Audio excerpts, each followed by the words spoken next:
भी हम रिवीजन कराते हैं या फिर कोई भी whenever we do the revision, जब भी यहाँ पे रिवीजन होता है तो इस चैप्टर का इस कॉन्सेप्ट को तो हर बार पढ़ाया ही जाता है।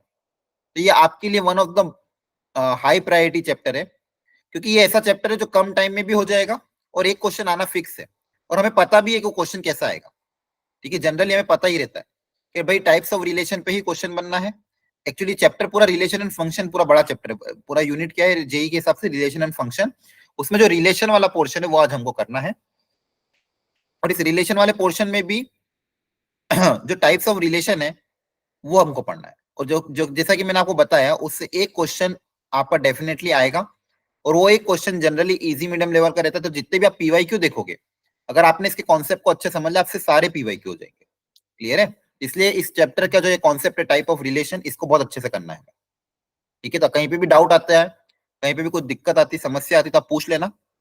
सबसे पहले मैं आज की क्लास में आपको ये समझाऊंगा कि बेसिकली रिलेशंस वगैरह क्या होते हैं, कैसे हमने सबसे पहले हमने सेट्स के बारे में पढ़ा था, राइट। सेट्स को पढ़ने के बाद हमने फिर रिलेशन इंट्रोड्यूस किया था, और रिलेशन में भी जो क्वेश्चन जेई में आएगा टाइप्स ऑफ रिलेशन पे ही आएगा। ठीक है, तो करें स्टार्ट एवरीवन, बोलो। Yes sir. ओके, अच्छा मुझे ये बताओ, आपकी स्कूल में अभी स्टार्ट हुआ है या टॉपिक नहीं हुआ है? ये चैप्टर खत्म हो गया। खत्म हो गया, ओके। तो फिर देखते हैं, चलो आप लोगों को अगर थोड़ा बहुत आता भी होगा तो खैर, मैं तो पूरा बेसिक से पढ़ूंगा, लेकिन अगर आपको आता है तो अपना अपना आंसर बताना और चेक करना आपने स्कूल में जो पढ़ा है और अभी जो पढ़ रहे हो दोनों में कितना अंतर था और आपको कितना सीखने को मिला। क्योंकि ऑलरेडी आपका ये टॉपिक स्कूल में आई थिंक खत्म हो गया होगा, लेकिन स्कूल से और इसको फिर कंपेयर करना। ठीक है, चलो तो सबसे पहले रिलेशन के बारे में जानते हैं कि रिलेशन होता क्या है। ठीक है, और रिलेशन में हमको क्या चीजें समझनी है। सबसे पहले हमने क्लास 11 में सेट्स के बारे में पढ़ा था। क्या पढ़ा था? सेट्स के बारे में। तो सेट्स की डेफिनेशन हमने ये देखी थी कि it is the collection of well defined object. It is the collection of well defined object. For example अगर मैं बताता हूं कि right the first first 5 even number, first positive 5 even number, so 2 4 6 8 10, तो ये कलेक्शन है, ये वेल डिफाइंड कलेक्शन ऑफ, इसको बोलते हैं हम सेट्स। ठीक है, अब हमने इसके बारे में ये देखा था कि मान लो कोई सेट है ए 1,2,3, ये भी एक सेट है मान लो। अब इस सेट के कितने सबसेट होते हैं? Total number of subset possible. Formula क्या था? अगर किसी सेट में मान लो n एलिमेंट है, number of element set A मान लो कितना है n, नंबर ऑफ एलिमेंट कितने हैं n है मान लो, number of element in a set. अपने क्लास 11th का अगर ध्यान हो, किसी सेट में अगर n एलिमेंट है तो बताओ इसके टोटल कितने सबसेट पॉसिबल है? फॉर्मूला क्या था? Total number of possible subset, याद बताओ बताओ जल्दी से। 2 का पावर n। हाँ, 2 पावर n, बहुत बढ़िया। याद रखना सब लोग कि अगर मान लो कोई सेट है जिसके अंदर n एलिमेंट है तो total number of possible subset कितने हो जाएंगे? 2 की पावर n। तो ये हमको ध्यान रखना है। ठीक है, तो अगर यहाँ पे मैं बात करूं सेट ए में जिसमें एलिमेंट 1 2 3, तो यहाँ पे अगर मैं आपको पूछता हूँ टोटल पॉसिबल सबसेट कितने हो जाएंगे इसके? 8। हाँ, टोटल सबसेट्स कितने हो जाएंगे? Very good, 2 to the power 3 that is 8। और वो 8 सबसेट कौन से होंगे? एक तो नल सेट, नल सेट सबका सबसेट होता है। फिर एक अकेले सब पार्ट क्या क्या होंगे? एक एक एलिमेंट अपन ले लिए मान लो 1 2 3, फिर दो दो एलिमेंट को साथ में ले ले 1,2 2,3 और 3,1 मान लो, ये ले लिया। और एक पॉसिबिलिटी क्या है कि तीनों को साथ में ले लो, तो 1,2,3 पूरा का पूरा सेट आपने ले लिया। तो आप यहाँ पे देखोगे ये 8 सबसेट आपके बन गए, या 8 आपके क्या बन गए? सबसेट। क्लियर है? तो ये हमने बेसिक सेट्स के बारे में देखा था। फिर अलग अलग टाइप्स ऑफ सेट्स देखे थे, union of two set, intersection of two set, algebraic operation of the two set. Sets को पढ़ने के बाद जब सेकंड चैप्टर पे आए थे तो वहां पे हमने सबसे पहली डेफिनेशन पढ़ी थी कार्टेशियन प्रोडक्ट। क्या पढ़ी थी अपन ने? Cartesian product. तो सेट्स के बारे में पूरा डिटेल चैप्टर नंबर 1 में हमने क्लास 11 में पढ़ा था। फिर 11 का जो सेकंड चैप्टर था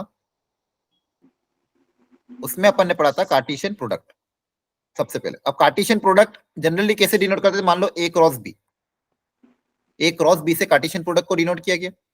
अब इसका मतलब क्या होता था? जैसे मान लो सेट ए है और सेट बी है, ए सेट बी, सेट ए में कुछ एलिमेंट अगर मान लो मैं अज्यूम कर लेता हूं, सपोज ए कॉमा बी कॉमा सी, ये 3 एलिमेंट है सेट ए के अंदर, ए कॉमा बी कॉमा सी।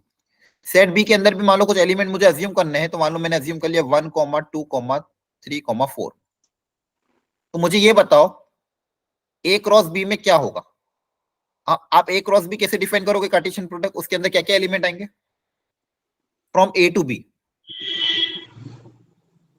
बताओ।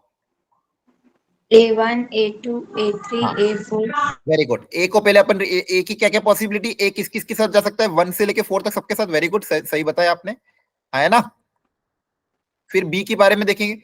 बी के साथ अगेन सारी ये सारी चीज हो जाएगी, B1, B2, B3, B4।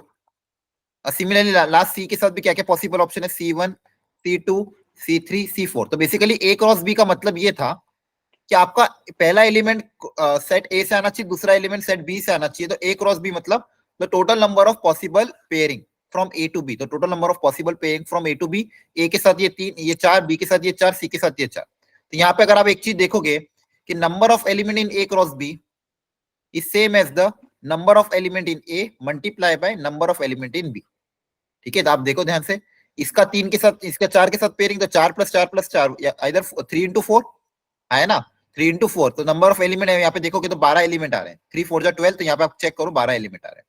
तो ये था आपका कार्टेशियन प्रोडक्ट। यहाँ पे इनपुट सेट ए से आ रहा है, आउटपुट सेट बी से आ रहा है। इनपुट में जो एलिमेंट यहाँ पे लिखे गए इनको हम बोलते थे क्या? डोमेन। इनको हम क्या बोलते थे? डोमेन। इनपुट के सारे एलिमेंट को, और आउटपुट के सारे एलिमेंट को क्या बोलते थे? Codomain. नहीं, आउटपुट के सारे एलिमेंट को हम बोलते थे कोडोमेन। हाँ, रेंज क्या होती है वो तो आप डिफाइन करेंगे, लेकिन बेसिक डेफिनेशन पहले क्या थी? इनपुट के सारे एलिमेंट को डोमेन और आउटपुट के सारे एलिमेंट को बोलते थे कोडोमेन। ये आपका था सेट्स, जिसके बारे में हमने बेसिक जाना। ये था आपका कार्टेशियन प्रोडक्ट। अब what is the relation? Relation क्या होता है ये हमको समझना, मैथमेटिकली रिलेशन क्या होता है ये समझना है। तो कोई डेफिनेशन याद है किसी को? Relation from set A to B. हाँ, Subset of A cross B. Very good. अगर मान लो मैं कोई रिलेशन आर डिफाइन कर रहा हूं ए से बी में, इसका मतलब क्या है कि मेरा इनपुट जो होगा, इनपुट वो सेट ए से आएगा और आउटपुट जो है वो सेट बी से जाएगा। वो कोई रिलेशन मैंने डिफाइन किया ए से बी में किसी पर्टिकुलर रूल के हिसाब से।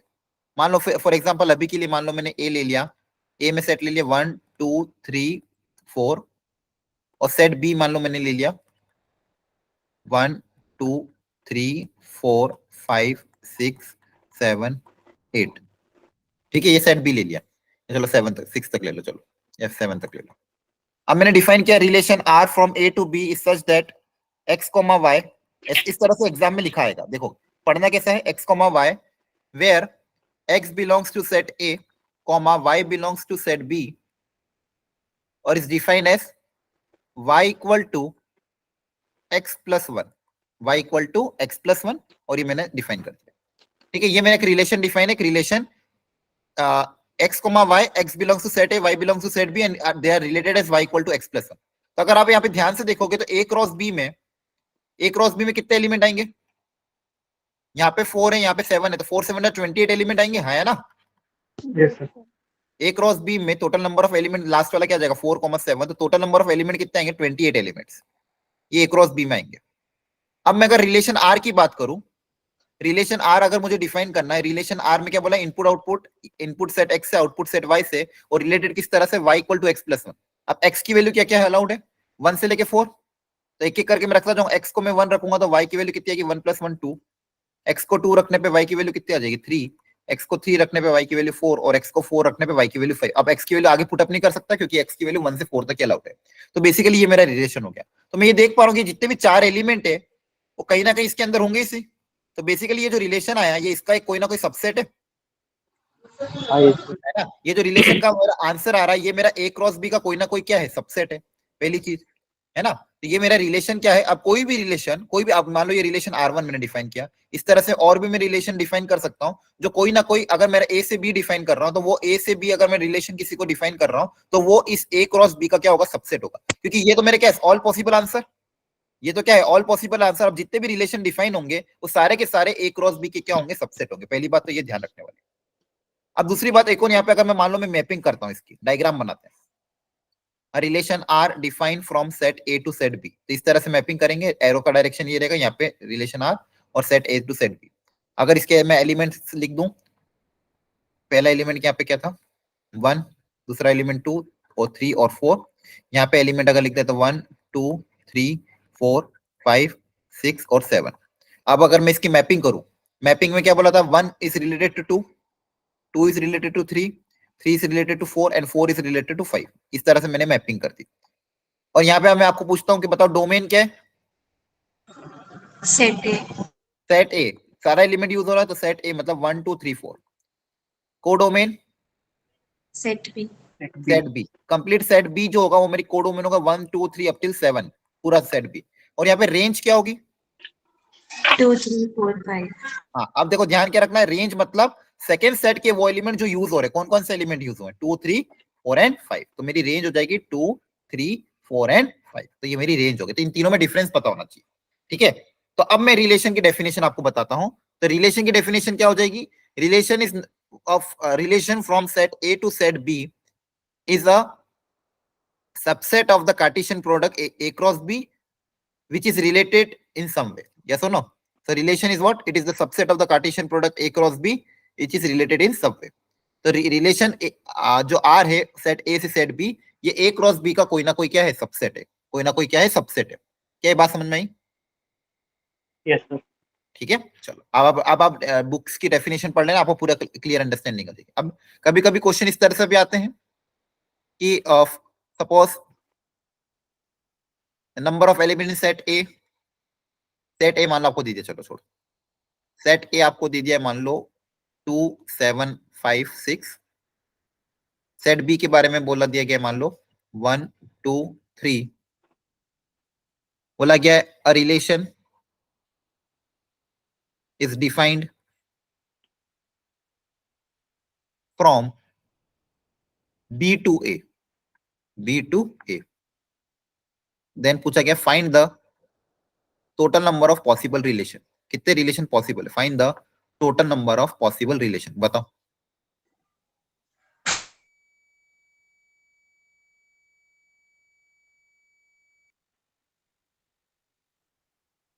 ट्राई करो एक बार।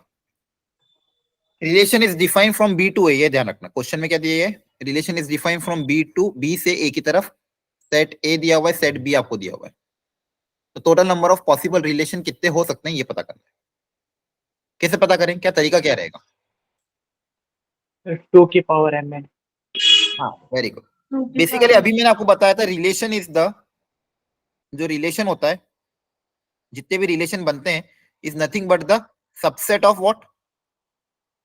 Relation is nothing but the, this relation, ये जो रिलेशन हम बना रहे हैं जितने भी, ये बेसिकली क्या है, किसी के सबसेट है। किसके सबसेट है? ए क्रॉस बी के, है ना, ए क्रॉस बी के। तो अगर रिलेशन ए क्रॉस बी के सबसेट है तो सबसे पहले मैं ये पता कर लेता हूं number of element in A. तो ए क्रॉस बी में कितने एलिमेंट है? Number of element in A cross B, sorry यहाँ पे मुझे क्या करना है, बी क्रॉस ए डिफाइन करना था ना, तो मैं बी क्रॉस ए लूंगा, बी क्रॉस ए। तो सबसे पहले मैं ये पता कर लेता हूँ भाई बी क्रॉस ए में कितने एलिमेंट है। Number of element in B cross A कितना है? Number of element in B कितना है? 3। ए में कितने थे? 4। टोटल 12 एलिमेंट्स है, यस सर। है ना। अब जो रिलेशन है वो इसका सबसेट है। अब सबसेट का फॉर्मूला क्या होता है? 2 की पावर n होता है। नंबर ऑफ पॉसिबल सबसेट का फॉर्मूला कितना होता है? 2 की power n। Therefore total number of possible relation, अगर मान लो किसी सेट में n एलिमेंट है, किसी सेट में अगर मान लो n एलिमेंट है, तो उसके टोटल सबसेट कितने बनेंगे? 2 की पावर n बनेंगे, है ना। अगर सेट ए में n एलिमेंट है तो टोटल सबसेट कितने बनेंगे? 2 की पावर n। अब यहाँ पे बी क्रॉस ए में कितने एलिमेंट है? 12। तो total number of possible relation कितने बनेंगे? 2 की पावर 12। 2 की पावर 12, ये आपका आंसर आ जाएगा। ये बात समझ में आ गई? सर अगर ये ए टू बी डिफाइंड होता तो भी तो इतने ही आते। हाँ, तो भी इतने ही आते, लेकिन आंसर डिफरेंट होता। आंसर में इनपुट, यहाँ पे इनपुट ए से आ रहा है, सर इनपुट ए से आ रहा है, आउटपुट बी से जा रहा है। और ए टू बी डिफाइन करता तो नंबर ऑफ रिलेशन तो सेम रहते, लेकिन दिखने में क्या दिखता? डिफरेंट दिखता। इनपुट ए से आता, आउटपुट बी से आता, है ना। Okay sir. हाँ, क्योंकि बेसिकली मेरा जो फॉर्मूला है, अगर फॉर्मूले की मैं बात करूं, सेट ए में मान लो m एलिमेंट है, सेट बी में मान लो n एलिमेंट है, तो फॉर्मूला भी इसी तरह से बनेगा। क्या हो जाएगा? m into N. तो m इंटू एन करो या n इंटू m करो, बात क्या रहती है? सेम रहती है। तो कहने का मतलब क्या है? जनरल फॉर्मूला, सेट ए में मान लो आपके पास m एलिमेंट है, सेट बी में मान लो आपके पास n एलिमेंट है। तो पूछा गया total number of possible relation, total number of possible relation from A to B. बताओ,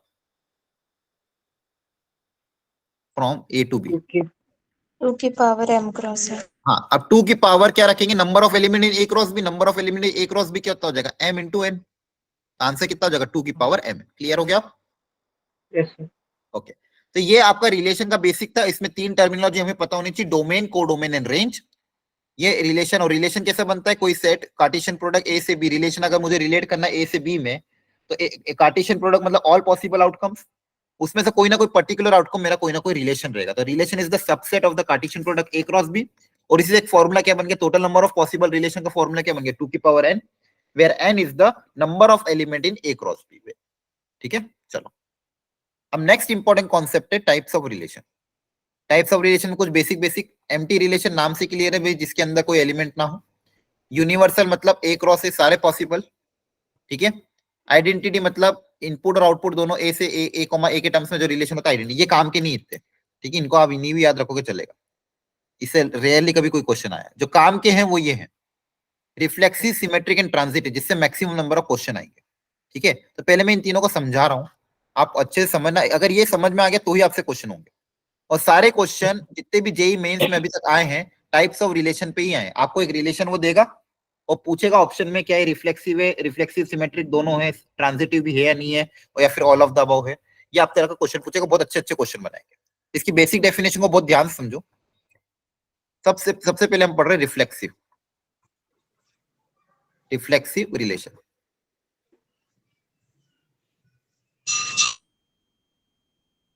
ठीक है, इसकी डेफिनेशन समझते हैं अच्छे से। बोला गया relation R defined from set A to set B, R A से बी से में डिफाइन किया गया है। अब वो रिफ्लेक्सिव तब होगा, मान लो सेट एक एलिमेंट है कुछ, तो रिफ्लेक्सिव तब होगा if every element of, if every element, ध्यान रखना यहाँ पे वर्ड बहुत सारे कुछ कुछ इंपॉर्टेंट है। पहला वर्ड एवरी इंपॉर्टेंट है।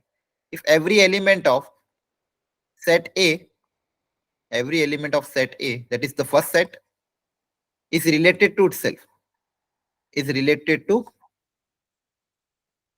itself, मतलब खुद से ही रिलेट करे। फॉर एग्जाम्पल के तौर पे अगर मान लो कोई सेट है ए, इसके अंदर एलिमेंट है 1, 2, 3। अब रिलेशन कोई मान लो R1 मैंने डिफाइन किया, जिसका फाइनल आंसर x, y के टर्म्स में आ रहा है, मान लो 1, 2, 2, 2, 3, 3 और 2, 1 मान लो। तो क्या ये रिलेशन रिफ्लेक्सिव होगा, बताओ? नो सर, हाँ, क्यों नहीं होगा? क्योंकि सर इसमें 1,1 नहीं है। हाँ, अब मैं कोई भी रिलेशन रिफ्लेक्सिव कब होता है, क्या मान लो if A belongs to set A, मान लो कोई एलिमेंट है सेट ए का, देन R के अंदर क्या आना चाहिए, ए कॉमा ए आना ही चाहिए for all A belongs to set A. ठीक है, फॉर ऑल ए मतलब अगर मान लो सेट ए में कोई एलिमेंट है ए, तो रिलेशन अगर उसको रिफ्लेक्सिव होना है तो R1 के अंदर ए कॉमा ए आना ही चाहिए, देन इट इज रिफ्लेक्सिव। तो यहाँ पे ये नॉट रिफ्लेक्सिव है, नॉट रिफ्लेक्सिव।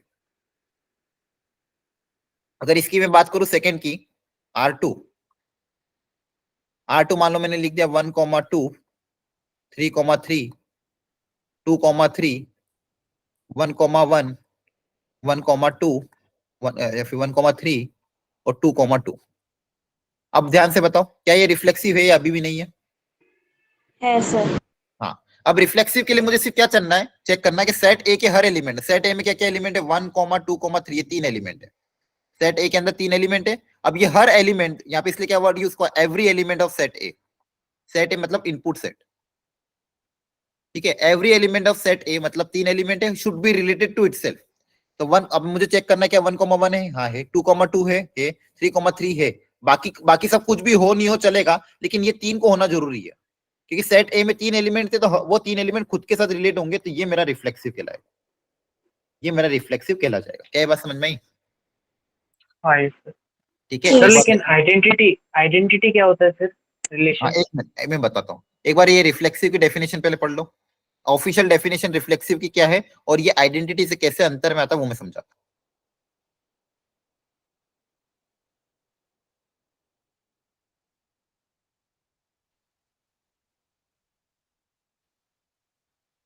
क्लियर हो गया?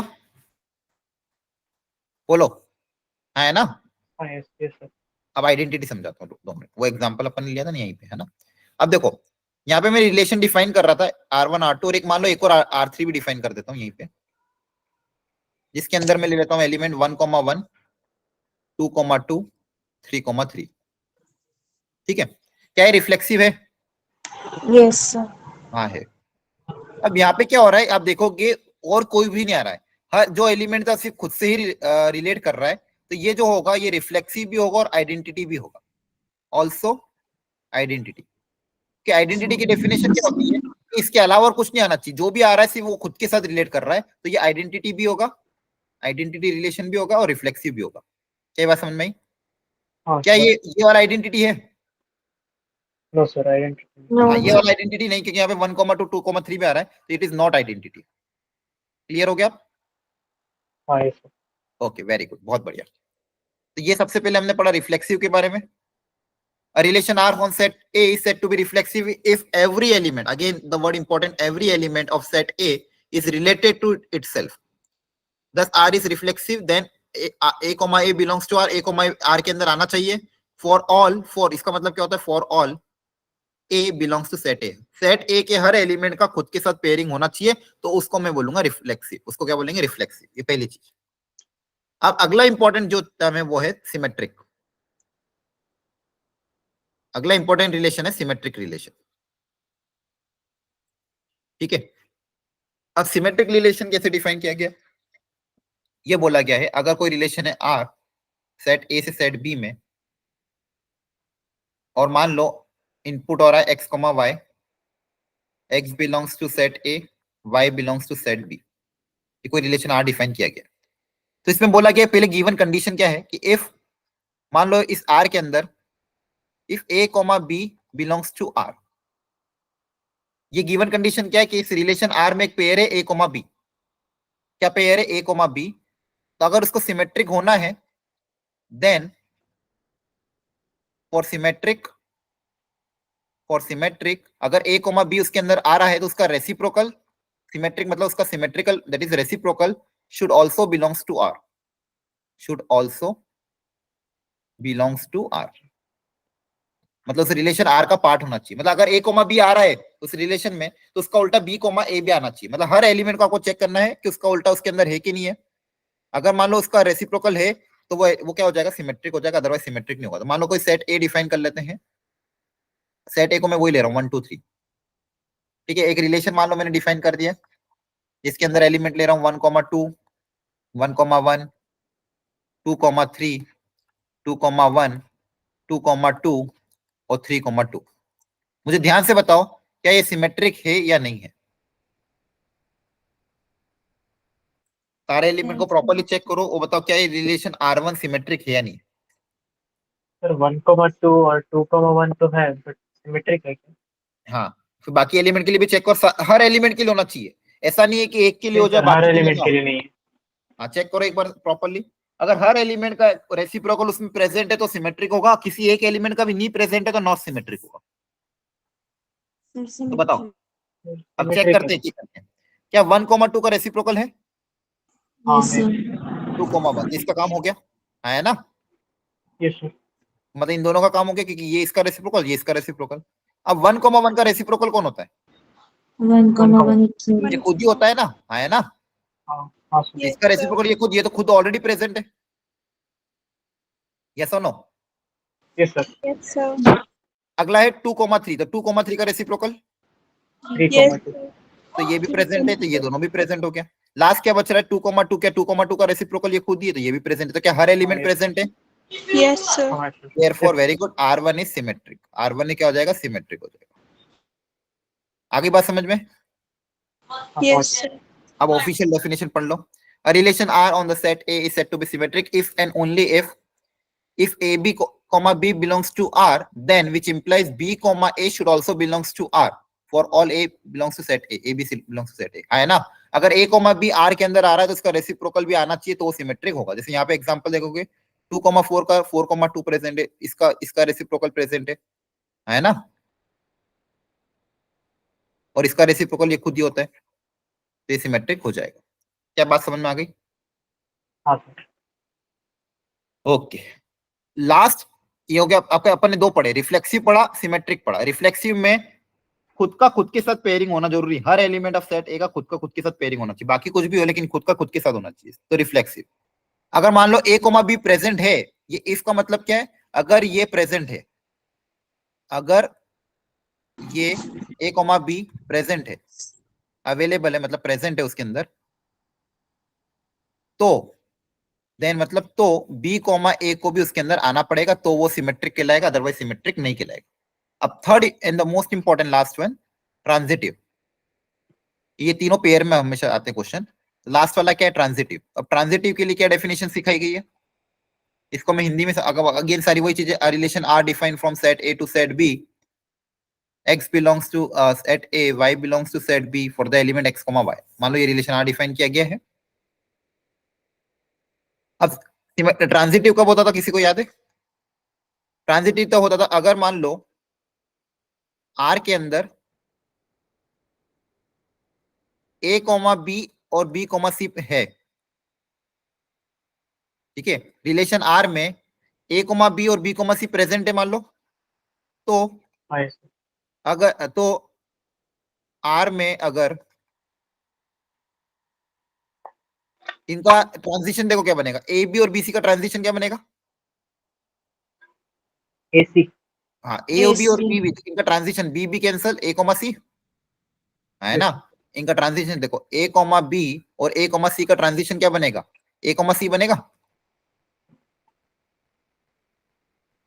है ना। Yes sir. तो क्वेश्चन डेफिनेशन क्या है ट्रांजिटिव का, कि अगर रिलेशन आर के अंदर ए कोमा बी और बी कोमा सी प्रेजेंट है, तो आर में अगर ए कोमा सी भी आ जाए, ए बी और बी सी तो ये तो होना ही चाहिए, अगर इनके होने पे ए कोमा सी भी उसके अंदर आ रहा है, तो तो R is a symmetric, sorry R is a transitive, तो इसको अपन ट्रांजिटिव बोल देंगे, R is a okay. Transitive. देखो ट्रांजिटिव की डेफिनेशन बेसिक इसमें बहुत प्रॉपर्ली समझने वाली ये है कि अगर ये दोनों प्रेजेंट है तो इसका होना जरूरी है। अगर ये दोनों प्रेजेंट है मतलब दो लोगों का अगर मान लो ट्रांजिशन बन रहा है तो उसके ट्रांजिशन पेयर का होना जरूरी है।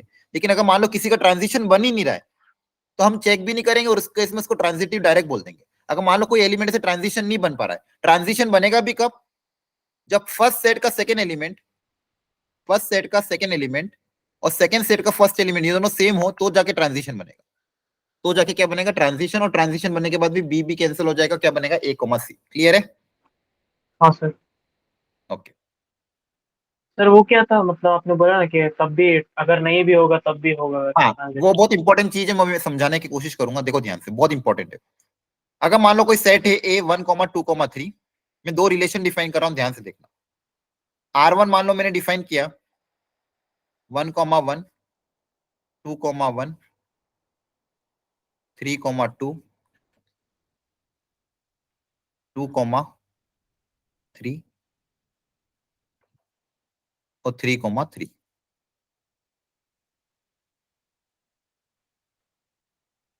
ठीक है, ओके। ये रिलेशन R1 डिफाइन किया गया है। अब ये चेक करना है ट्रांजिटिव है कि नहीं, चेक फॉर ट्रांजिटिव। है सर वो 3,2 और 2,3। हाँ, अब देखो ट्रांजिटिव चेक करने के लिए आपको तरीका देखो, ध्यान समझना। एक एक करके सारे एलिमेंट लेंगे। सबसे पहले पहला एलिमेंट लिया 1,1, तो 1,1 किसके साथ ट्रांजिशन बनाएगा? 1,1। हाँ नहीं, हाँ वन से इसको छोड़ के वन से स्टार्ट होने वाला कोई एलिमेंट है क्या? No sir. नहीं, तो नो इसका सर। किसी के साथ ट्रांजिशन बनेगा नहीं, तो चेक करने की जरूरत ही नहीं है। नेक्स्ट, अगला एलिमेंट है मान लो 2,1, 2,1 किसके साथ ट्रांजिशन बनाएगा? वन से स्टार्ट होने वाला एलिमेंट, 1,1, और इनका ट्रांजिशन क्या बनेगा? 1,1 कैंसिल, अगेन 2,1 ही बनेगा। हाँ yes। यहाँ पे देखो एक बात ध्यान भी रख लेना, कभी भी अगर same type of element A comma A के साथ ट्रांजिशन लेते तो वो एलिमेंट खुद ही वापस आ जाता है। मान लो अगर मेरे पास एलिमेंट है ए कोमा बी, अब इसका ट्रांजिशन अगर मैं बी कोमा बी के साथ लूंगा तो वापस मेरे पास आंसर क्या आएगा? ए कोमा बी तो आएगा। यस। ठीक है, और ए कोमा बी अगर मैं चेक कर रहा हूँ तो ए कोमा बी तो ऑलवेज प्रेजेंट होगा ही सही ना। अगर मैं इसके लिए चेक कर रहा हूँ मतलब ये खुद तो होगा ही सही, तो इसका काम हो गया। क्लियर? Yes sir. अगला चेक करते हैं 3,2 के लिए।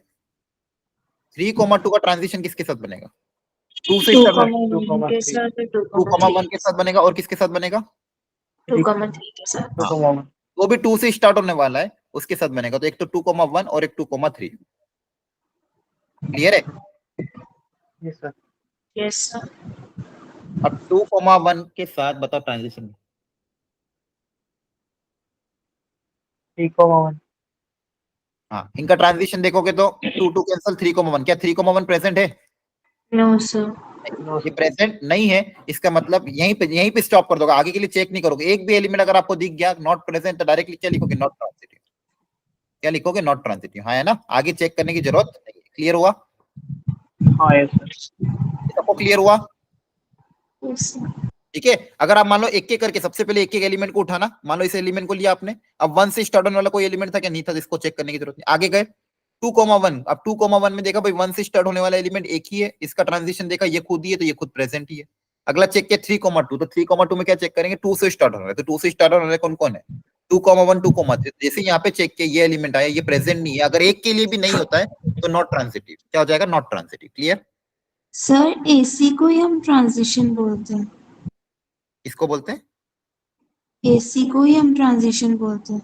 हाँ देखो ट्रांजिशन का मतलब क्या वापस हिंदी में समझो अच्छे से इसलिए हिंदी में लिखा है अगर ये दोनों है अगर ये दोनों एलिमेंट प्रेजेंट है ये वाला एलिमेंट और ये वाला एलिमेंट अब इसमें प्रॉपर्टी क्या है कि यहाँ का सेकंड एलिमेंट इधर का फर्स्ट एलिमेंट के बराबर होना चाहिए अगर ए कोमा बी और बी कोमा सी टाइप का एलिमेंट प्रेजेंट है आर के अंदर अगर ये प्रेजेंट है तो उसके बाद ए कोमा सी को आना जरूरी है तो ही तभी उसको ट्रांजिटिव बोलेंगे तो अगर मतलब इसके साथ अगर ये भी आ रहा है इन दोनों के साथ अगर ये भी आ रहा है मतलब क्या हो जाएगा ट्रांजिटिव तो इसलिए हर एलिमेंट के साथ चेक करना पड़ेगा दो दो एलिमेंट के बीच जैसे इन दोनों का ट्रांजिशन तो नहीं बनेगा ठीक है फिर इसका इसके साथ ट्रांजिशन बनेगा फिर इसका इसके साथ ट्रांजिशन अगर बना तो 3,3 प्रेजेंट है लेकिन इसका अगर इसके साथ ट्रांजिशन बनाएंगे तो 3,1 आएगा वो प्रेजेंट नहीं है इसलिए क्या है नॉट ट्रांजिटिव क्लियर सर जो ये रिलेशन R1 है वो रिफ्लेक्सिव रिलेशन नहीं है ना हाँ वो रिफ्लेक्सिव भी नहीं है क्योंकि इसके अंदर और 2,2 सिमेट्रिक भी नहीं है हाँ सिमेट्रिक सिमेट्रिक भी भी नहीं नहीं है है रिफ्लेक्सिव भी नहीं है ट्रांजिटिव भी नहीं तीनों के तीनों ही नहीं है अगर एक भी ना हो तो पूरा निकाल देंगे है ना मतलब हाँ ये- एक भी अगर एक भी जगह सेटिस्फाई नहीं कर रहा तो नॉट सिमेट्रिक एक भी जगह हाँ अगर ओके सेटिस्फाई नहीं कर रहा तो नॉट सिमेट्रिक ये बहुत इंपॉर्टेंट बेसिक डेफिनेशन है ध्यान रखना है आ रही बात समझ में यस सर हाँ Yes, और sir. पूछ लो डाउट हो तो कोई दिक्कत नहीं डाउट जितना पूछोगे छोटी बैच है अपना जितना डाउट पूछोगे उतना फायदा होगा ठीक है चलो अब इसमें एक और एग्जांपल लेता हूँ जिसमें जनरली बच्चों को कंफ्यूजन होता है कोई सेट है ए 1,2,3 कोई रिलेशन आर मान लो मैंने डिफाइन कर दिया 2,1 3,2 और मान लो एक और मैंने कर दिया कुछ 3,1 ठीक है अब मैंने पूछा चेक फॉर ट्रांजिटिव रिलेशन क्या ये ट्रांजिटिव है या नहीं है Yes, sir.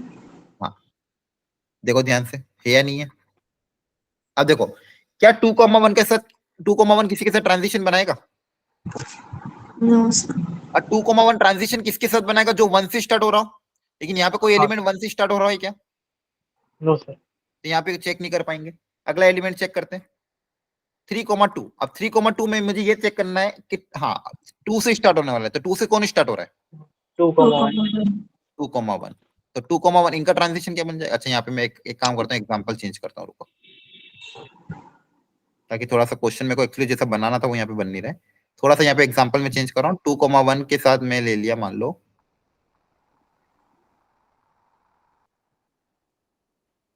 3,1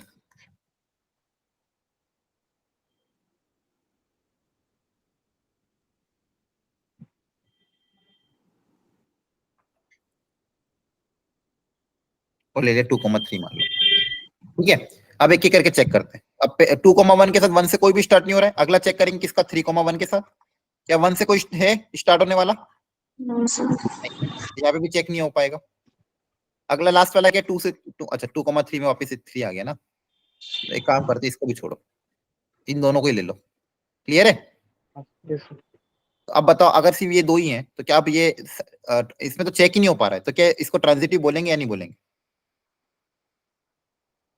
नो सर नहीं बोल हाँ No, sir. अब देखो ये दिमाग में यही आता है अब यहाँ पे ट्रांजिटिव की डेफिनेशन को इनवैलिड कुछ कर रहा है क्या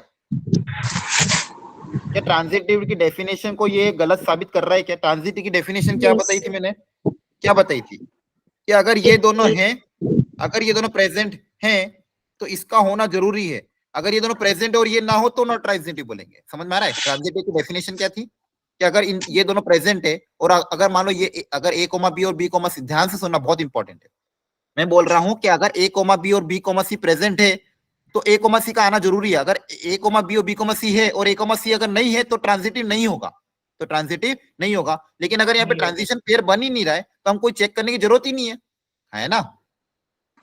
यहाँ पे कोई ट्रांजिटिव पेयर बन रहा है क्या? नहीं बन रहा है। There is no transitive pair, no transitive pair forming. तो यहाँ पे ट्रांजिटिव के रूल को वैलिड भी इनवैलिड तो कर ही नहीं रहा है, क्योंकि अगर मान लो ट्रांजिटिव पेयर बनता और फिर नहीं आता तो अपन बोलते नॉट ट्रांजिटिव, लेकिन ये तो बन ही नहीं रहा है ना। तो अगर ट्रांजिशन पेयर बन ही नहीं रहा तो अपनी डेफिनेशन को डिनाई तो कर ही नहीं रहा है, देयरफॉर इसको हम क्या बोलेंगे? It is a transitive, it is a transitive relation. तो ये आपको अलग से इसको ध्यान रखना है, ये स्पेशल केस, ठीक है। यहाँ पे इसको ट्रांजिटिव वापिस समझा रहा हूँ, इसको ट्रांजिटिव इसलिए बोल रहे हैं क्योंकि ये ट्रांजिटिव की जो डेफिनेशन है उसको गलत साबित नहीं कर रहा है। Since here there is no transition, there लिख लो अगर आपको लिखना हो तो, since here there is no transition between any two element, since here is no transition between any two elements, therefore no transition pair occur, no transition occur,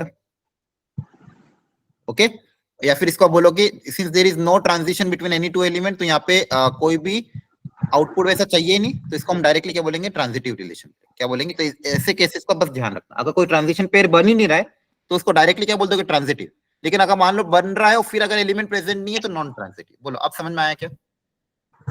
yes sir. आपको समझ में आ गया? ये तीन काफी इंपॉर्टेंट है। रिफ्लेक्सिव, वापस समझो रिफ्लेक्सिव को। If every element of set A is related to itself, every element of set A is related to itself, reflexive. Symmetric में ये समझाया गया था अगर सेट A में B को A, B प्रेजेंट है, अगर A, B प्रेजेंट है और उसका रेसिप्रोकल B, A भी उसके अंदर आ रहा है तो वो सिमेट्रिक हो जाएगा। और ट्रांजिटिव में ये समझाया गया कि अगर A, B और B, C हैं R के अंदर, अगर ये दोनों R के अंदर है तो A, C को भी आना पड़ेगा ट्रांजिटिव बनने के लिए।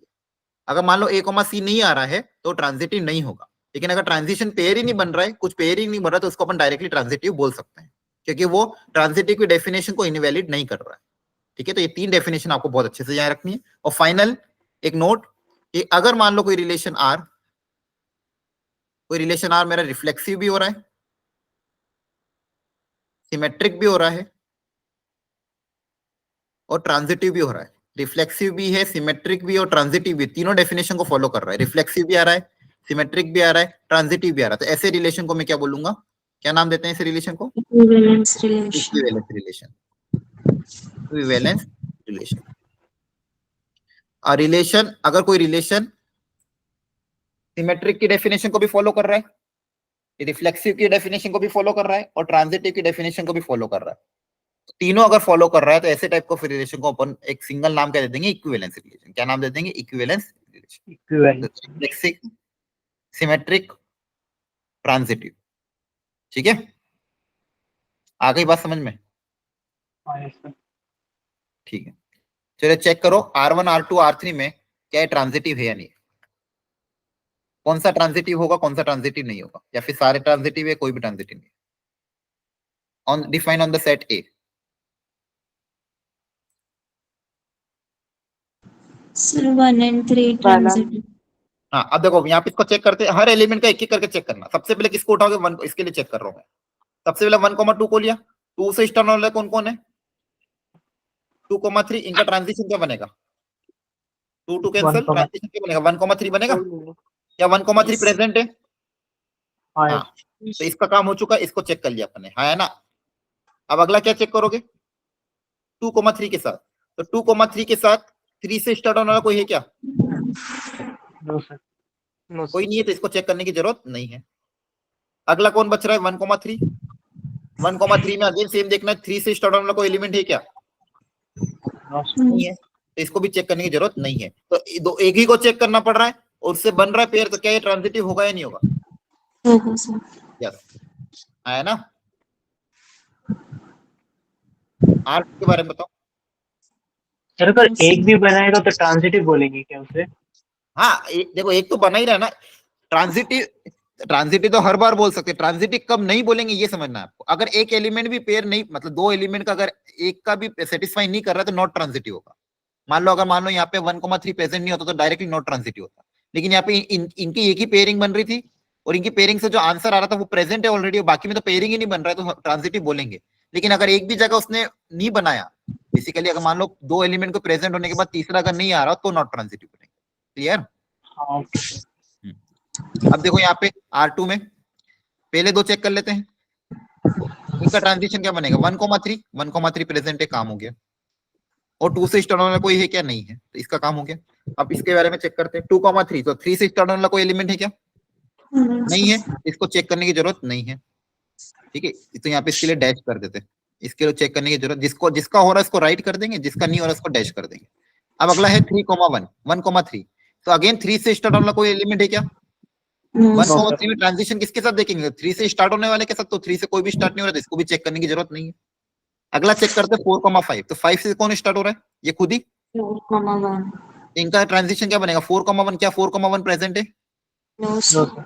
नहीं है प्रेजेंट, तो एक के लिए भी नहीं प्रेजेंट है तो क्या बोलेंगे, not transitive यहाँ पे सबके लिए सेटिस्फाई कर रहा था, इसके लिए कर रहा था, इसके लिए कर रहा था, इसमें ही दिक्कत आ रही है एक एलिमेंट, तो क्या बोलेंगे नॉट ट्रांजिटिव। बाकी आगे चेक करने की जरूरत ही नहीं है लास्ट वाले के लिए, तो डायरेक्टली क्या बोलोगे नॉट, एक के लिए भी अगर नहीं मिल रहा तो not transitive. Clear? Yes yes. अभी R3 बताओ। transitive Transitive. हाँ, इसमें तो कोई पेयरिंग बनी नहीं रही है, तो अगर कोई पेयरिंग बनी नहीं रही तो इसको भी डायरेक्टली क्या बोलेंगे, यस ट्रांजिटिव। अब डिफरेंशिएशन क्लियर हो गया? हाँ sir. अब कभी Yes. गलती होगी क्या, किसी को कोई डाउट हो अभी भी तो पूछ लो, No sir. ठीक है? चलो, ये मैंने अभी बताया, ऐसा रिलेशन जो रिफ्लेक्सिव, सिमेट्रिक, ट्रांजिटिव तीनों हो जाए, उस तरह के रिलेशन को बोलेंगे इक्विवेलेंस। ठीक है, चलो अब ये बहुत अच्छा क्वेश्चन है, आराम से शांति से ट्राई करो। R1 R2 दोनों के लिए आपको चेक करना है, आपको मैं 3 मिनट का टाइम दे रहा हूँ, पूरा प्रॉपर टाइम लो, गलती मत करना, एक बार में सही आंसर निकालने की कोशिश करो। सेट ए पे डिफाइंड है, सेट ए के अंदर एलिमेंट एबीसी है, दो तरह के रिलेशन आपको दिए R1 R2, दोनों के लिए चेक करना कि इसमें से कौन सा ऑप्शन करेक्ट होगा। टेक योर टाइम, 2 मिनट ले लो आराम से और बताओ सॉल्व करके, जिसका आंसर आ जाए बोलना मत, चैट बॉक्स में लिख सकते हैं।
हाँ टाइम्स अप।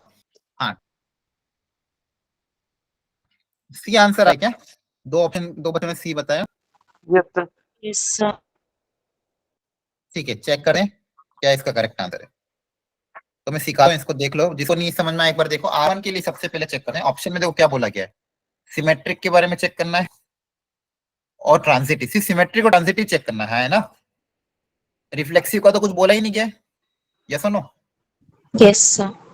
हम भी सिमेट्रिक और ट्रांजिटिव चेक कर लेते हैं। सबसे पहले R1 के बारे में, तो सिमेट्रिक के लिए हर एलिमेंट का रेसिप्रोकल खुद के साथ प्रेजेंट होना जरूरी है। तो एक एक करके चेक करते। C, A क्या इसका रेसिप्रोकल प्रेजेंट है? Yes, sir. C, A का रेसिप्रोकल A, C हाँ प्रेजेंट है, तो इसका काम हो गया। नेक्स्ट B, B ये तो खुद के साथ रेसिप्रोकल, इसको चेक करने की जरूरत नहीं है। A, C का रेसिप्रोकल C, है प्रेजेंट, C, C का रेसिप्रोकल खुद ही होता है। B, C का रेसिप्रोकल C, B होगा, वो भी प्रेजेंट है। A, को चेक करने की जरूरत नहीं है।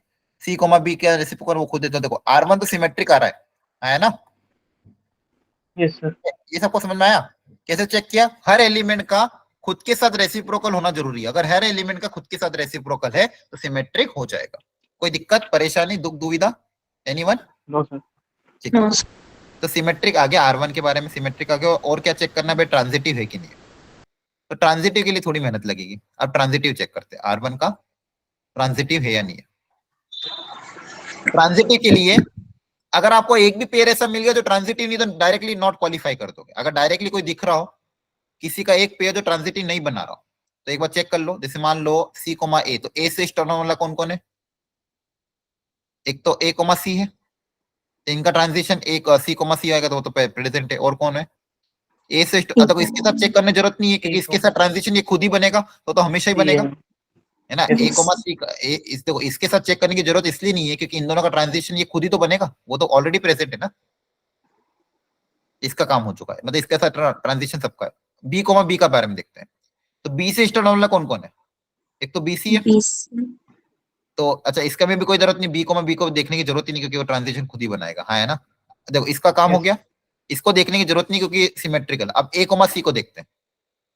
ए सी में सी से स्टार्ट होने वाला कौन कौन है, इसको देखने की जरूरत नहीं, सी बी है। इनका ट्रांजिशन क्या बनेगा? AB. A B. देखो ये यहाँ पे गड़बड़ हो गई। इनका ट्रांजिशन क्या बनेगा? ए बी बनेगा। Yes, sir. क्या ए बी R1 के अंदर है? No, sir. नहीं है, तो एक भी एलिमेंट के लिए देखो, बाकी सबको चेक करने की जरूरत नहीं है, डायरेक्टली क्या बोल दोगे? Not transitive. आगे बात समझ में? Yes. ठीक है, अब देखो R1 इज सिमेट्रिक, तो R1 इज नॉट सिमेट्रिक, तो ये ऑप्शन तो गलत हो गया। R1 and R2 are not symmetric, ये भी ऑप्शन गलत हो गया, क्योंकि मेरा R1 तो सिमेट्रिक आ ही रहा था। अब दो ऑप्शन क्या बचे? अब देखो, अच्छा दो ऑप्शन क्या बचे थे? R2 is symmetric and R1 R2 are transitive. अब R2 के बारे में चेक करना है कि R2 जो है क्या वो सिमेट्रिक और ट्रांजिटिव है या नहीं। R1 के बारे में तो सब गड़बड़ होगी, और R1 और R2 दोनों ट्रांजिटिव है कि नहीं। अब देखो क्या ये ऑप्शन सही होगा? No, sir. R1 तो ट्रांजिटिव नहीं है, तो ये ऑप्शन भी तो गलत हो गया। Yes, sir. बाकी चेक करने की जो डायरेक्ट आंसर मेरा क्या आ जाएगा? सी। और आपको चेक करना तो फिर भी चेक कर लेना, R2 आपका सिमेट्रिक पे आ जाएगा बट नॉट ट्रांजिटिव आएगा। क्लियर है? हाँ, sir. सबको समझ में आया कि नहीं आया? समझ मैंने में आया, sir. R1 के लिए चेक किया और R1 जो है वो सिमेट्रिक और नॉट ट्रांजिटिव आ रहा था, इसलिए option number A B D और तो अपने आप ही गलत हो गए। तो बचा क्या? सिर्फ सी बचा, और सी इज द करेक्ट आंसर। अब आराम से चेक भी कर सकते हो। चलो अब इसको चेक करो। Again take your time, IIT 2005 में आया था ये। आराम से शांति से अप्लाई करो। बाकी लोग सब लोग, इसने पिछले गलत हो गया था, इस बार ट्राई करो अच्छे से। अब कोशिश करो शांति से, फिर आंसर आए तो बताना क्या आ रहा है। ऑप्शन में चैट बॉक्स में डाल दो।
हाँ आंसर आया किसी का?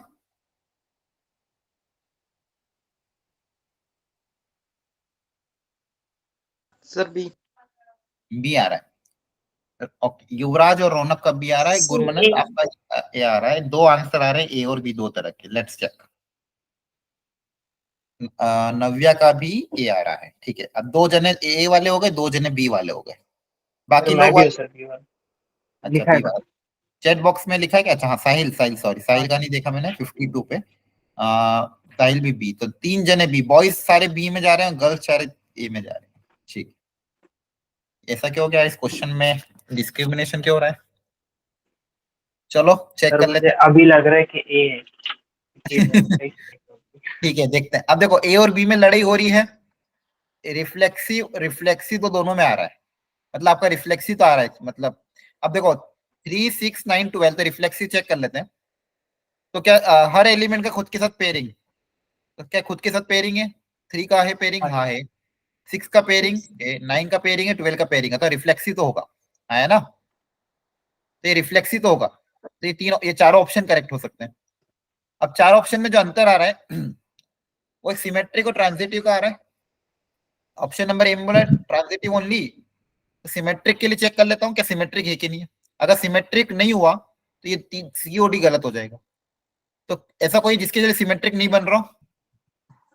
Sir, 612. आप पहले ही एलिमेंट है, देखो क्या 6 12 का रेसिप्रोकल 12 6 इसके अंदर है? नो सर नहीं। No, sir. तो अपन क्या लिखेंगे? For 6 12 12 6 does not belongs to R, therefore not symmetric. अब देखो बोर्ड्स में भी थोड़ा आपको लिखने का तरीका आना चाहिए। ऑब्जेक्टिवली तो अपन बहुत जल्दी जल्दी कर लेते हैं, बोर्ड्स के तरीके भी आप सीख के आना, क्योंकि आपको बोर्ड्स में भी 75% लाने रहते हैं, तभी एडवांस का एग्जाम दे पाओगे, अदरवाइज एडवांस का एग्जाम ही नहीं दे पाओगे। ठीक है, ठीक है। तो मैंने बोला अगर 6 12 प्रेजेंट है तो 12 6 आर के अंदर आ नहीं रहा, तो सिमेट्रिक नहीं है। तो सिमेट्रिक नहीं है तो इक्विवेलेंस भी नहीं होगा, और ये वाला भी नहीं होगा। अब मतलब ए और बी में से कोई ना कोई करेक्ट होगा। अब चेक करने के लिए ट्रांजिटिव ही आखिरी बच्चा है कि ट्रांजिटिव चेक करना पड़ेगा। ट्रांजिशन चेक करने के लिए एक एक के साथ सबकी पेयरिंग देख लेते हैं। सबसे पहले मान लो इसके साथ चेक कर लेते हैं 6 12, एक एक करके चेक करते हैं। सबसे पहले पहला एलिमेंट 6 12 के साथ चेक करते हैं। तो मुझे ये बताओ 12 से स्टार्ट होने वाला एलिमेंट कौन कौन सा है? कोई भी 12 सिर्फ 12 है? 12 यस सर इसके अलावा कोई है क्या? नहीं। अब 12 के साथ चेक करने की खैर जरूरत नहीं, क्योंकि इसका ट्रांजिशन ये खुद ही बनेगा, 6 यस सर है ना? तो इसका काम हो गया, फर्स्ट वाले का काम हो गया, Yes. इसका काम हो चुका है। अगला अगला पेयर क्या? 3 9। 3 9 में ये देखते भाई 9 से स्टार्ट होने वाला कौन है? तो कौन है 9 से स्टार्ट होने वाला? कोई है क्या? कोई भी नहीं है, ये खुद ही है, तो इसका खुद के साथ बन ही जाएगा। तो इसका भी काम हो गया। अगला कौन है? 3 12। अगेन 3 12 में वही कहानी, 12 से स्टार्ट होने वाले एक ही एलिमेंट कौन है? 12 इसका भी इसके साथ पेयरिंग होना ही है ना? आपको ये समझ में तो आ रहा है मैं क्या कर रहा हूँ? हाँ Yes, सर sir. सबको समझ में आ रहा है? लास्ट वाला क्या चेक करना है? 3 6। 3 6 में ये चेक करूंगा 6 से स्टार्ट होने वाला, तो 6 से कौन स्टार्ट हो रहा है? 6, 6 12, है ना? अब इनका पेयरिंग क्या बन जाएगा? 3 12, है ना? वो तो प्रेजेंट है ऑलरेडी, क्लियर हुआ? और कोई है 6 से स्टार्ट होने वाला, देखो एक और है 6 से स्टार्ट होने वाला 6 लेकिन उसको चेक करने की जरूरत नहीं। क्या ये बात समझ में आ गई? हाँ सर ठीक है। अब देखो ये जो आगे के एलिमेंट है इनको भी एक बार आप देख लो क्रॉस चेक करके, क्योंकि इनका इधर इधर इधर से तो कुछ फर्क नहीं पड़ता इधर आने से, लेकिन अगर आगे आ जाए तो उससे कभी कभी फर्क पड़ जाता है। तो एक बार देख लेते हैं, आगे में दिक्कत आती है फर्स्ट में अगर आते हैं तो, सॉरी, तो फर्स्ट में अगर आ रहे हैं तो एक बार चेक कर लेते हैं। तो 3 3, तो 3 से स्टार्ट हो रहा है कौन है? 3, 9, 3, 6. इनका ट्रांजिशन ये खुद ही बनेगा, इससे भी शायद फर्क नहीं पड़ना चाहिए। 6 6 में, अच्छा 3 3 का एक और 3 से 3 12, इसका ट्रांजिशन भी क्या बनेगा? 3 12 ही बनेगा, और इसका Yes. ट्रांजिशन क्या है? 3 6। तो फिर आगे हाँ चेक करने की कोई जरूरत ही नहीं है, क्योंकि ट्रांजिशन वो खुद ही Sir? बन रहा है। हाँ बोलो बोलो। सर किस केस में जो फर्स्ट वाला एलिमेंट होता है मतलब उसी का ही ट्रांजिटिव वही बनता है? जब यहाँ पे एलिमेंट सेम हो, जैसे मान लो यहाँ पे मैं बोल रहा हूँ a b कोई एलिमेंट है ना? या फिर मान लो कोई भी ले लो एलिमेंट x y। अब ये इसका मैं ट्रांजिशन किसके साथ चेक करूंगा? अगर मान लो ट्रांजिशन जिसके साथ चेक करेंगे उसका पहला एलिमेंट तो y होना चाहिए, यस सर। तो यहाँ पे अगर मैं y कोमा y के साथ ही ट्रांजिशन देख रहा हूँ तो ये ऑलवेज प्रेजेंट होगा। क्यों? क्योंकि इनका ट्रांजिशन क्या बनेगा? x, y। x comma y। अब x कोमा y के लिए चेक करो, मतलब प्रेजेंट होगा तभी तो चेक कर रहा हूँ। Yes sir. तो ये खुद तो इसके साथ, इसलिए मैं इनके साथ कभी भी चेक करने की जरूरत नहीं, इससे आपका टाइम बचेगा और कुछ नहीं। क्लियर है? तो क्या ओके सर। ट्रांजिटिव आ रहा है? Yes sir. Yes transitive. तो आपने रिफ्लेक्सिव क्यों बोला था? ये ट्रांजिटिव चेक नहीं किया था क्या? लड़के बहुत ज्यादा शॉर्ट के ट्रक खेल गए, सारे बॉयज गलत थे। ठीक है, तो correct answer is a. Clear हुआ? Yes, sir. हाँ, yes sir. Correct answer is a. चलो एक जेई का क्वेश्चन कर लो, दो। अब थोड़ा सा इसमें या फिर इसके पहले अलावा कोई है क्या? चलो ये कर लेते पहले, या फिर इसका आंसर आपने देख लिया है ना, आप ये ट्राई करो। ये 2023 लास्ट ईयर का क्वेश्चन है। तो बस थोड़ा सा इन्होंने लैंग्वेज चेंज कर दी है, घुमा फिरा के, लेकिन अगर बेसिक कंसेप्ट क्लियर है ना तो ये क्वेश्चन भी हो जाएगा।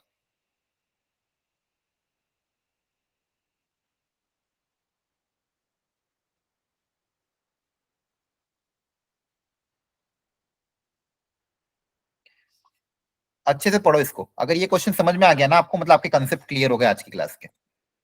इसको पढ़ना आना चाहिए बच्चों, मैं आपको सिखाता हूँ, देखो। चलो एक बार आप ट्राई करो, एक बार खुद से। चलो मैं आपको 1 मिनट देता हूँ, फिर सिखाऊंगा।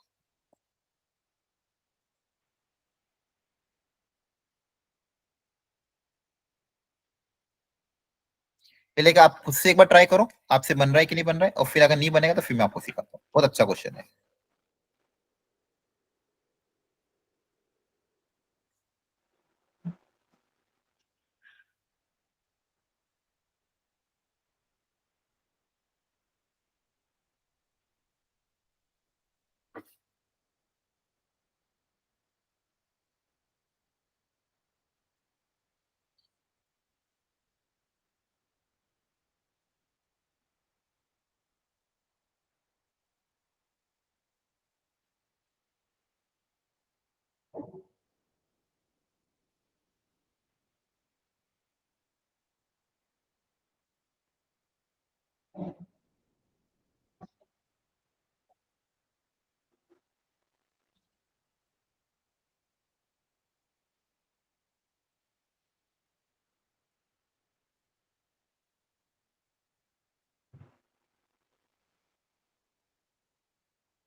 सर हाँ बोलो बोलो। ए। ये आ रहा है, अच्छा। Yes sir. ओके, आप सब लोग ट्राई कर पा रहे हो, मतलब बहुत बड़ी बात है बच्चों। मतलब अगर इतना सा 1 घंटे की क्लास में कॉन्सेप्ट को समझने के बाद अगर आप इस तरह के जेई के क्वेश्चन को सॉल्व कर पा रहे हो, मतलब आप एग्जाम में भी इस चैप्टर का 4 नंबर पक्के करके आ गए। मतलब ये चैप्टर ऐसा है ना, मतलब मैं किसी को बोलता नहीं बस छोड़ने के लिए। मतलब मैथ्स में पेपर अभी आजकल टफ आ रहा है, तो मैथ्स के 25 क्वेश्चन में अगर आप 7 to 8 क्वेश्चन भी अटेम्प्ट करते हो तो आपका 85% 90% टच कर जाता है। ठीक है, मतलब 7 से 8 क्वेश्चन में, मतलब पूरे 24 चैप्टर में से 7 से 8 क्वेश्चन, उसमें से अगर मान लो एक क्वेश्चन भी हो रहा है तो एक क्वेश्चन अपना बहुत ज्यादा अंतर पैदा करता है। आपको पता है लास्ट ईयर जब अभी जनवरी का, अभी इसी साल जनवरी में एक बच्चे का अभी अटेम्प्ट हुआ था, उसमें मैथ्स सब्जेक्ट वाइज परसेंटाइल आई थी। तो एक बच्चे ने क्या किया, अ, दो तरह के बच्चे थे, अभी दोनों से मिला था मैं, अभी इसी साल जिन्होंने पेपर दिया था लास्ट ईयर के, जो अभी आपसे सीनियर थे, इस साल जिन्होंने 12th के बच्चे तो पेपर दिया। तो किसी का मैथ्स वीक था, दो बच्चों का मैथ्स काफी वीक था। उसमें एक बच्चे ने क्या किया, उसको आ नहीं रहा था तो उसने 3 क्वेश्चन नेगेटिव अटेम्प्ट कर लिए। ठीक है, तुक्के मार के आ गया 3-4 क्वेश्चन में, तो उसके आंसर जो आया वो उसका जो स्कोर आया वो -4 आया। ठीक है, और एक बच्चा ऐसा था जिसको कुछ भी नहीं आ रहा था लेकिन वो छोड़ के आ गया सब, तो इसका स्कोर 0 आ रहा है। राइट, तो मुझे एक तुक्का लगा के बताओ, जिसका स्कोर 0 आ रहा है उसके कितने परसेंटाइल आए होंगे मैथ्स में? परसेंटाइल। सर 33। हाँ, और जिसका स्कोर मान लो -3-4 चला गया, उसके कितने आ रहे होंगे? सर 10। हाँ, लगभग यही हुआ था। जिस बच्चे का स्कोर अभी जनवरी अटेम्प्ट में 0 नंबर आया, मतलब उसने अगर पूरे मैथ का पेपर छोड़ भी दिया है तो भी उसका 35-40 परसेंटाइल आ रहा है, सोच रहे हो। और जिसने नेगेटिव अटेम्प्ट कर लिया -2 -3, उसका डायरेक्ट परसेंटाइल 10-12 परसेंटाइल पे गिर गया। तो आपका एक एक क्वेश्चन बहुत इंपॉर्टेंट रहता है। मतलब अगर आप 0 अटेम्प्ट भी कर रहे हो जीरो मार्क्स भी आ रहे हैं तो भी आपका परसेंटाइल 35% लगभग बन रहा, 35-36 से 37 अप्रोक्सीमेट उसका बना था। तो अगर मान लो आप एक क्वेश्चन भी सही करता है तो 4 नंबर का, तो अगेन परसेंटाइल आपका 40-45 तक पहुंच जाएगा। 2 करते हो फिर धीरे धीरे मतलब बहुत जंप आता है। तो हर क्वेश्चन का बहुत ज्यादा इंपॉर्टेंस है। तो ऐसे चैप्टर जो मतलब कम टाइम में अगर आपको नंबर देने, इन चैप्टर को टॉप प्रायोरिटी पे रखना चाहिए। जैसे ये वाला चैप्टर रिलेशन, अब जेई हर साल पूछ ही रहा है, एक क्वेश्चन हर साल हर सेट में पूछ रहा है, इससे ज्यादा क्वेश्चन बनते भी नहीं है। ये ऐसा चैप्टर है जो 2 लेक्चर में निपट जाता है। मतलब क्या पढ़ोगे, टाइप ऑफ रिलेशन, बस इस पे जितनी भी वेरायटी प्रैक्टिस कर लो अच्छे से, और कॉन्सेप्ट क्लियर अच्छे से प्रैक्टिस कर ली, फंडामेंटल क्लियर कर लिए, और सब वेरायटी आपने प्रैक्टिस कर ली, तो आपके 4 नंबर पक्के हो जाएंगे। क्या बात समझ में आ रही है? Yes sir. Yes sir. तो आप इस टॉपिक को बहुत अच्छे से प्रैक्टिस करना, जितने भी अच्छे अच्छे लेवल के क्वेश्चन है, मेंस एडवांस सब तरह के क्वेश्चन प्रैक्टिस करना। ए इज द करेक्ट आंसर। बहुत बढ़िया आ रहा था सबका ए? बोलो। Yes, sir. ठीक है, इसको मैं करके दिखा देता हूँ, सुनो ध्यान से। पढ़ना कैसे, समझना कैसे, पहले वो समझो।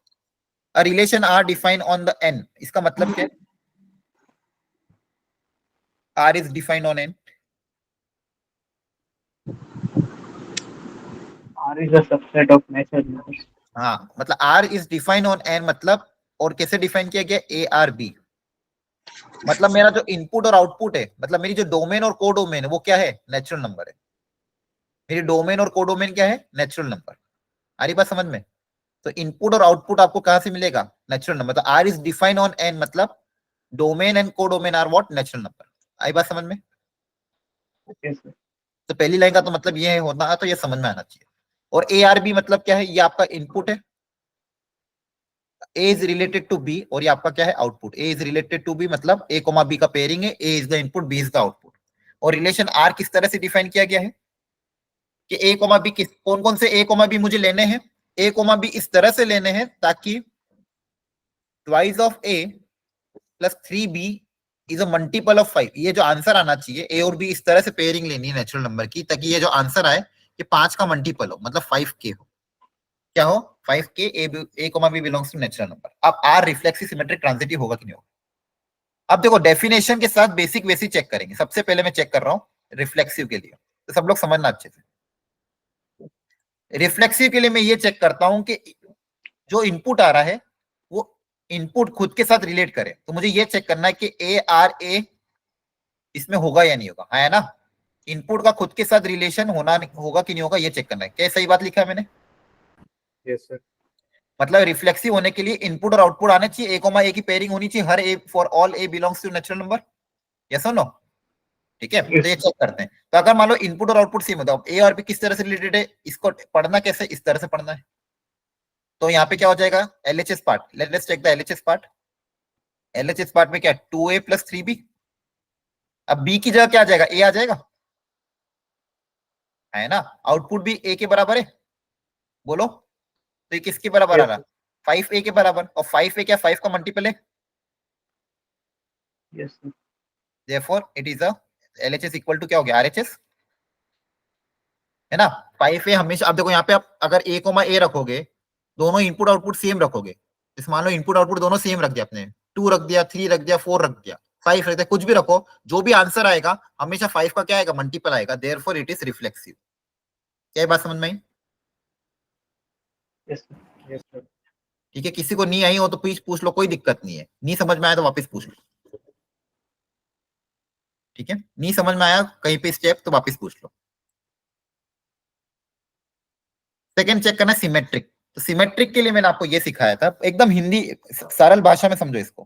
क्या सरल भाषा बताई थी? कि अगर अगर a कोमा बी है, अगर a comma B set A के अंदर आर के अंदर है, तो b कोमा ए भी आना चाहिए। तो मुझे चेक करना है b कोमा ए उसके अंदर है या नहीं है।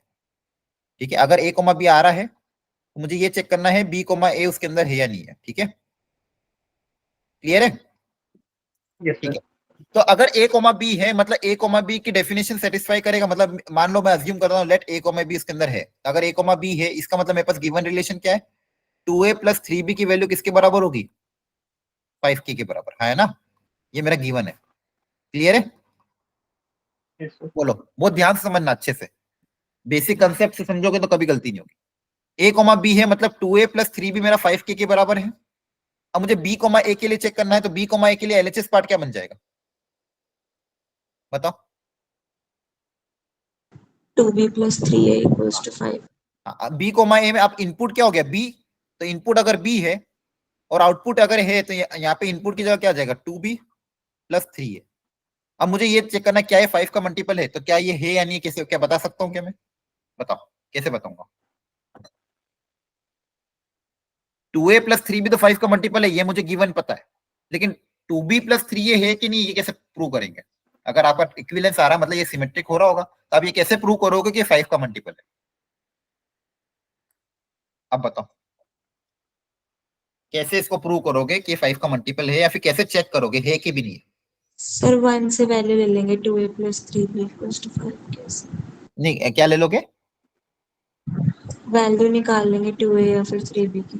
कैसे निकालोगे वैल्यू? सर 5 के माइनस 3b अपॉन में 2 a की वैल्यू आ जाएगी, अच्छा ए की वैल्यू आपके रखोगे 5 के माइनस 3b। या फिर वैल्यूज पुट करके भी देख सकते हैं। देखो वैल्यूज, हाँ देखो ये बहुत सारे बच्चे करते हैं, वैल्यूज पुट करके आप देखोगे तो मान लो एक दो के लिए सही आ गई, लेकिन आप उसको जस्टिफाई कर सकते हो कि हमेशा के लिए सही होगी, है ना? मान लो आपने एक दो वैल्यू रख के देखी ए कोमा बी की, आपने हो सकता है बहुत सारे बच्चों ने करा भी होगा कि आपने ए की जगह 1 और बी की जगह 2 रख दिया, फिर रख के देखा तो हो सकता है वो सेटिस्फाई कर रहा, 3,4 भी सेटिस्फाई कर रहा, लेकिन क्या वो सबके लिए सेटिस्फाई करेगा, ये कैसे जस्टिफाई करेगा, है ना? अब दूसरी चीज आपने आपने बोला कि चलो सर यहाँ से ए की वैल्यू निकाल के यहाँ पुटअप करके देखते हैं, यहाँ से अगर आप देखोगे तो ए की वैल्यू यहाँ से कितनी आ जाएगी 5 के माइनस 3b/2, हाँ है ना? यस और नो? एक बार यहाँ रख के देख लेते हैं, तो 2b प्लस 3a एक बार रख के देख लो और चेक करो एक बार क्या आ रहा है।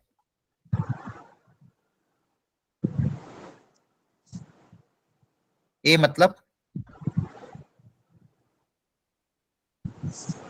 इससे चेक करो इससे फायदा हो रहा है कि नहीं हो रहा है। मैं नेक्स्ट पेज पे लिखता हूँ इसको तब तक।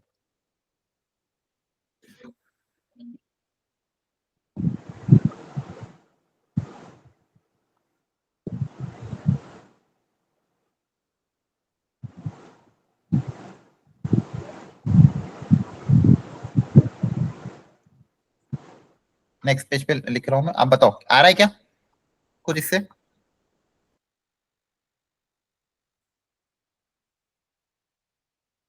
चलो यहाँ लिखता हूँ,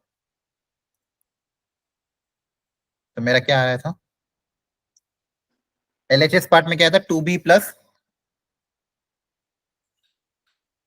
3a, ए मतलब 5 के माइनस 3b/2 आया ना? ये आ रहा था। क्या लोगे एलसीएम लोगे? एलसीएम कितना आ जाएगा 2 आ जाएगा, यहाँ पे सिर्फ 2 से मल्टीप्लाई होगा तो कितना हो जाएगा 4b प्लस ये मल्टीप्लाई करोगे तो 15 के माइनस कितना आ जाएगा 9b, हाँ है ना? बोलो तो ये कितना आ जाएगा 15 के माइनस 5 माइनस 5b, बहुत बढ़िया, डिवाइड बाय 2। अब यहाँ पे मान लो मैंने क्या 5 कॉमन आ रहा है, यस तो 5 कॉमन आने के बाद क्या बचेगा 3 के माइनस b बाय, तो यहाँ पे 5 का मल्टीपल आ तो रहा है, यस और नो? क्लियर है? बोलो क्लियर है कि नहीं, कोई डाउट है बताओ? यहाँ पे के क्या है? के कोई भी नेचुरल नंबर हो सकता है, हाँ कोई भी नेचुरल नंबर, बी भी क्या है कोई भी नेचुरल नंबर, यस और नो? तो ये एलएचएस पार्ट क्या 5 का मल्टीपल होगा? अच्छा एक बच्चों को डाउट ये आ सकता है कि क्या ये सिर्फ कभी फ्रैक्शन हो गया तो मान लो अगर इसकी वैल्यू 7/2 टाइप हो गई तो फिर तो दिक्कत आ जाएगी, तो क्या ये 5 का मल्टीपल होगा? अगर मान लो इसकी वैल्यू फ्रैक्शन आ गई फॉर एग्जांपल, है ना, के को मान लो मैंने रख दिया कुछ भी, मान लो के को फॉर एग्जांपल आ रही किनारे हो जाएगा, मान लो के को रखा 2, के को रखा 3, बी को रखा मान लो 2, तो के को 3 रखेंगे तो कितना आ जाएगा 9, 9 माइनस 2 कितना हो जाएगा 7, मान लो 7/2 आ रही, तो इससे आंसर कितना आ जाएगा 35/2। तो क्या ये 5 का मल्टीपल है? नो सर नहीं ना, तो फिर ये तो नहीं हो पा रहा यहाँ से, तो कैसे प्रूव करोगे? क्लियर हुआ? गलत यहाँ पे दिक्कत क्या है, यहाँ पे डिवाइड बाय 2 हट नहीं रहा है, डिवाइड बाय 2 का क्या करेंगे?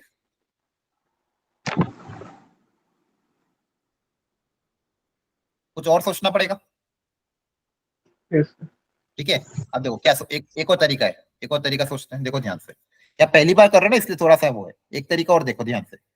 मेरे को क्या देखो, मेरे पास गिवन डेटा में क्या 2a + 3b, मेरे पास गिवन डेटा में क्या है 2a + 3b। तो मैं अगर 2a + 3b यहाँ क्रिएट कर दूं तो शायद काम बन जाए। क्लियर है? तो मैंने एलएचएस पार्ट में देखो क्या दिया हुआ, ये 2b + 3a, और 2a + 3b की वैल्यू कितनी गिवन है? 5k गिवन है। Yes, sir. बोलो। Yes, sir. Yes, sir. तो मैं क्या कर रहा हूँ यहाँ पे, 2b + 3a तो पहले से था ही सही। तो अगर इसको 5 बनाना है मुझे, तो 5 बनाने के लिए 2b में 3b ऐड करना पड़ेगा, और 3a में 2b ऐड करना पड़ेगा। तो अगर बेसिकली इसको एक बार ऐड और सब्सट्रैक्ट कर दूं, इसी चीज को अगर अपन यहाँ पे ऐड और सब्सट्रैक्ट करते हैं तो देखो क्या बनेगा। मैं क्या कर रहा हूँ, 5k को ऐड और सब्सट्रैक्ट कर रहा हूँ। 5k मतलब ये 2a + 3b, तो मेरे पास ऑलरेडी 2b + 3a था ही सही। इसमें 5k मतलब 2a + 3b ऐड किया, और 2a + 3b मतलब 5k क्या किया, सब्सट्रैक्ट किया। क्या बात समझ में आई? बोलो। किसी भी नंबर में yes, ऐड और सब्सट्रैक्ट तो कर सकते हैं, नंबर में थोड़ी कुछ चेंज आता है। इससे फायदा क्या होगा मेरा, 2b + 3b कितना बन जाएगा, 5b, और 2a + ये कितना बन जाएगा, 5a, है ना, -5k। अब इसमें से अगर मैं 5 कॉमन लेता हूं, ब्रैकेट में क्या बचेगा, a + b - k। अब क्या ये 5 का मल्टीपल है? Yes, sir. अब मैं इसको बोल सकता हूँ LHS is a multiple of 5 which is equal to RHS, तो देयरफॉर सिमेट्री। क्या बात समझ में आई? तो खुद से Sir, थोड़ा दिमाग। K2 हाँ बोलो बोलो। integer हो सकते हैं? हाँ ये तो इंटीजर ही होंगे ना, a + b - k, ये तो कोई इंटीजर ही होंगे आपके, नेचुरल नंबर है ना। ठीक है sir. ठीक, तो it is a symmetry. Clear हुआ? अब लास्ट बारी आ गई किसकी, ट्रांजिटिव। लास्ट किसकी बारी आ गई, transitive. Third sir check but करते ये हैं। अगर नेचुरल नंबर को बताता है क्या? अगर मैं k की वैल्यू a + b से बड़ी रख दूंगा तो? हाँ, एक बच्चे ने डाउट पूछा, सर अगर मैं k की वैल्यू a + b से बड़ी रखते हैं तो फिर क्या आएगा? Multiple of 5. हाँ नेगेटिव आ जाएगा। लेकिन क्या मेरे को क्या Negative प्रूव नहीं। करना है, ये मल्टीपल ऑफ 5 होना चाहिए, सिर्फ इतना बोला है ना। ये थोड़ी बोला कि पॉजिटिव नहीं, इसमें ये थोड़ी बोला कि ये जो आंसर है वो नेगेटिव नहीं आ सकता है, पॉजिटिव नहीं आ सकता। मेरा जो सर आंसर है, डिफाइंड और नेचुरल नंबर।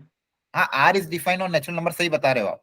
मेरे कहने देखो अपन चेक क्या कर रहे हैं कि मेरा ये जो इनपुट आउटपुट ये पॉजिटिव होना चाहिए। क्लियर है?